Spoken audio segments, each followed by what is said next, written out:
Shalom and welcome to the weekend edition of the Daily Dose of Hebrew. We're looking today at Jeremiah chapter 9, verse 7. This would be verse 8 in your English Bible. The Lord continues his scathing indictment of the people and the breakdown in Israelite society, the hatred and deceit between brothers, and all of this as a result of their refusal to acknowledge God as the center of their lives, sort of the thing you see in Genesis 4 with Cain and Abel. It's going to continue in this verse. So let's read this verse as we get started. Hetz shochet leshonam mirma diber befiv shalom et re'ehu yedaber uvkirbo yasim orbo. So we start with hetz. This is our word for arrow. Nothing too special about that. An arrow of, what do we have here? Or maybe an adjective. Well, this is actually a participle. You see this O vowel here. It's fully written this time. We actually have the vav with it. So it's going to be a participle. It's going to be a masculine singular. It's going to be a cow from our verb shachat, which means to slaughter. So this is being used as an adjective here. A slaughtering arrow, a murderous arrow, something very devastating. Leshonam, their tongue. We can see where this is going. Their tongue is being compared to a murderous arrow. Now there is this is the Ketiv reading here. There is a Kere reading which would have the idea of being hammered or perhaps sharpened. It's really not necessary. I think this makes perfect sense in the context just as well. But a murderous arrow is their tongue. So this is the whole word lashon. We've seen that in a couple previous verses with the suffix, a third masculine plural suffix. So their tongue is a murderous arrow. Mirma, this is a word we've seen several times as well, meaning deceit or treachery. And diber, he speaks. So this is dealing with the individual. He speaks deceit or treachery. In his mouth, or with his mouth. So we have a preposition beit, and then the word mouth, which is pei, usually like this with a segol underneath it.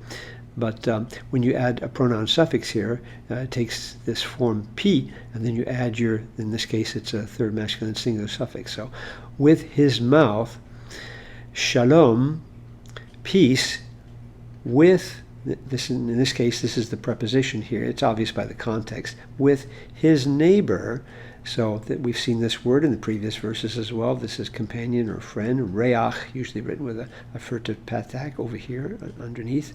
With his neighbor or a companion, he will speak. So this is an imperfect, almost a present tense sort of an idea as well. This is the ongoing state of things. So he speaks. This is an imperfect 3ms. In this case, this is a PL, just like this one over here is a perfect PL.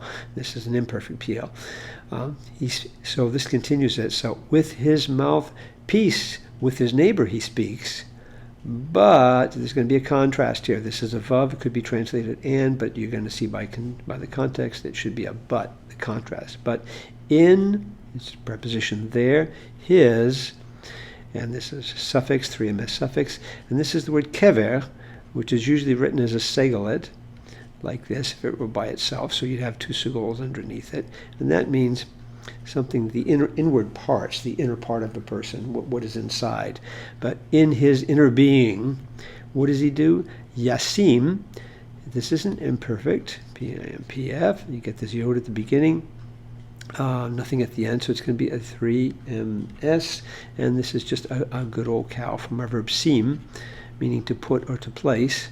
Sometimes it's written as sum as well. So in his inner being, he will set up, or let's take it as a present tense, he sets up, this is the ongoing practice, he sets up orbo. Now this is a comma tatuf here, it's in a closed syllable. This actually is another segolet noun, but it's an O segolet. There are A-class segolets like na'ar, and then I-class segolets like keveh, and then this is an O-class segolet. So if we were to write it out, it'd be orav, like this, orev actually. So you actually would have your holum up here. In this case, it becomes a comma tatuf. And then you have a suffix. That's why we have a reduction of the vowels there. And this is a suffix now 3 M as suffix. And this is word orev means an ambush, lying in wait, from a verb which means to lie in wait for someone. So this is the word for ambush. And it's his ambush. Now, one of the little interesting things, it's not a huge grammatical point, but it's what do we do with this suffix? Because if you're familiar with suffixes or objects, this is sort of a genitive. We can call this either a subjective genitive or an objective genitive. Now, what that means is is he the subject of the ambush? Is he the guy setting up the ambush? Or is he the object of the ambush? To ambush him. In other words, the person in his heart, he's setting up his ambush that he's prepared against somebody. Or is it in his heart he's setting up an ambush to get him, and the him refers, for instance, perhaps back to his neighbor. Difficult to decide on that question, and I'm actually going to show you some illustrations of that in the examples from our translations. So let's hide our work here and look at our translations. First one would be the Lexham, which is not one we use very often. This is the Lexham English Bible. Their tongue is a murderous arrow, so they've taken this with a regular, straightforward Ketiv reading, and I think that's perfectly fine. It speaks deceit. Mirma diber, it speaks deceit. You can see that taking these as presents, both the perfect here and the imperfect here, they're taking as present tenses, those over there. With his mouth he speaks peace with his neighbor with his mouth, but in his inner part he sets up his ambush. So the his here refers to the plotter, the one who is planning this.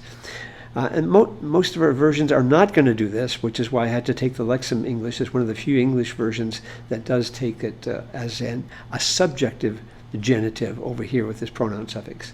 In contrast, you'll see the RSV and many of our English versions.